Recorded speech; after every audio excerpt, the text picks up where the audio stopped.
Ya, Assalamualaikum warahmatullahi wabarakatuh. Perkenalkan, nama saya Muhammad Farah Sabi dengan NIM 40425022. Kali ini saya akan menjelaskan tentang penerapan konsep perulangan ke dalam program bahasa C++ dengan dosen pengampu Pak Imam Prayogo MKom.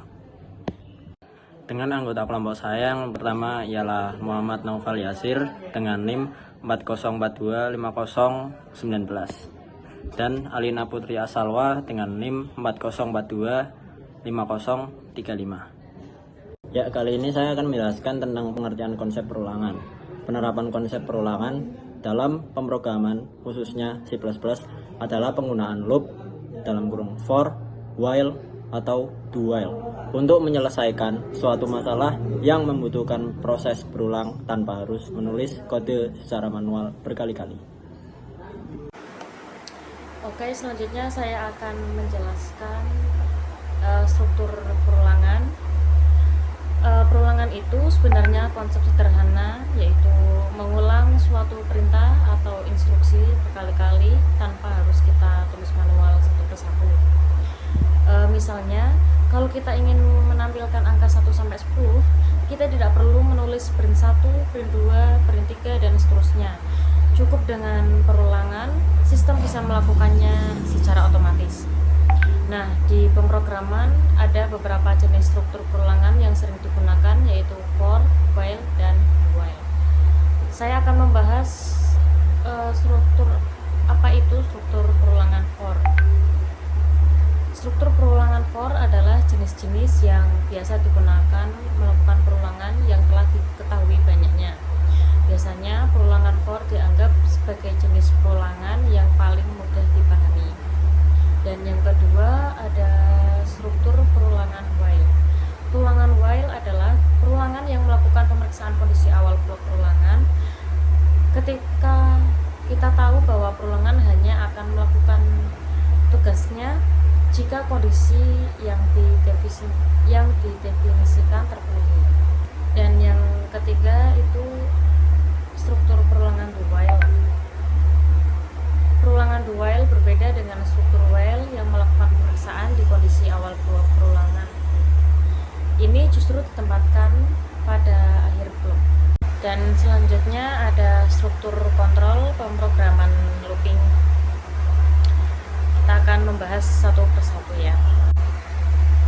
Nah, jadi untuk struktur perulangan for digunakan kalau jumlah perulangannya sudah jelas dari awal. Ada 3 bagian penting di dalam tanda kurung, yaitu kondisi awal.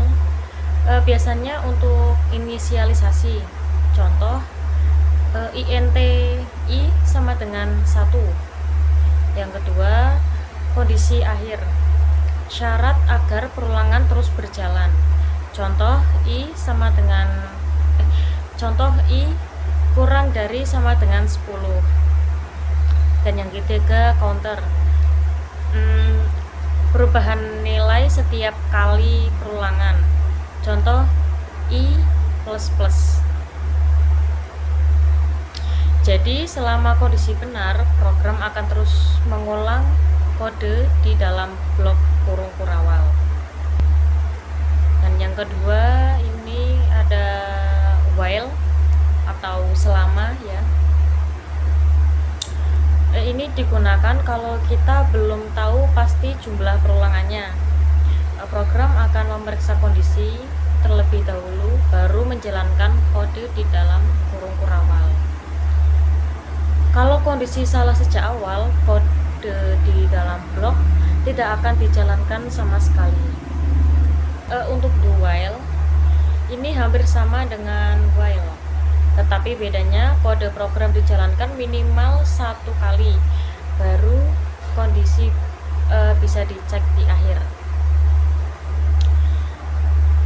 Jadi meskipun kondisi salah sejak awal, blok kode akan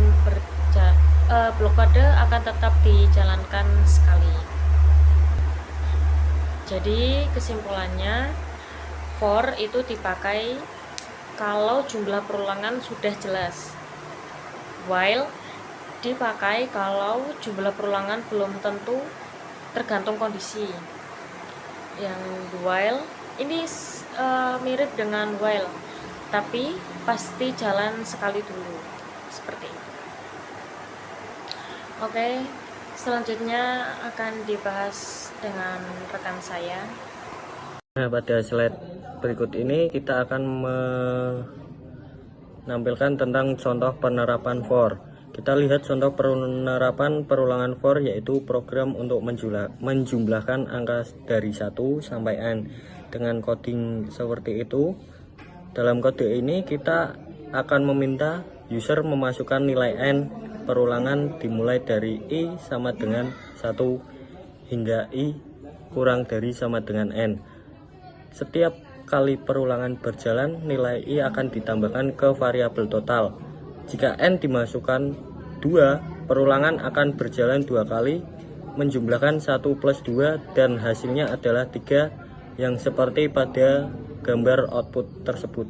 Setelah itu kita akan masuk kepada contoh penerapan while.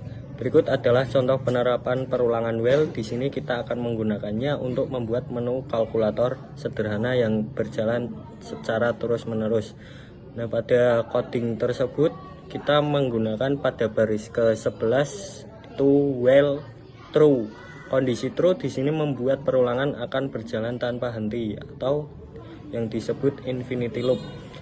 Menu tersebut akan terus ditampilkan kecuali jika pengguna memilih opsi 3 atau keluar. Ketika opsi 3 dipilih, baris ke-27 akan mengeksekusi perintah break yang berfungsi untuk menghentikan paksa perulangan while. Itu sudah ada di dalam foto output. Terakhir adalah contoh penerapan perulangan duel untuk simulasi login dengan batas percobaan 3 kali.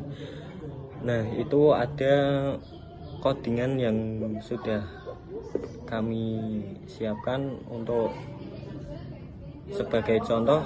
Bagian do akan selalu dijalankan minimal 1 kali, yaitu menampilkan prompt untuk memasukkan username dan password. Bagian while percobaan sama kurang dari sama dengan 3 menentukan kondisi perulangan. Perulangan akan terus berlanjut selama jumlah percobaan masih kurang dari atau sama dengan 3. Jika login gagal, variabel percobaan akan bertambah. Setelah 3 kali gagal, kondisi percobaan yang kurang dari 3 akan bernilai false atau salah dan perulangan berhenti. Lalu mencetak pesan akun terkunci. Ini sudah saya contohkan di dalam outputnya, saya sudah mencobanya.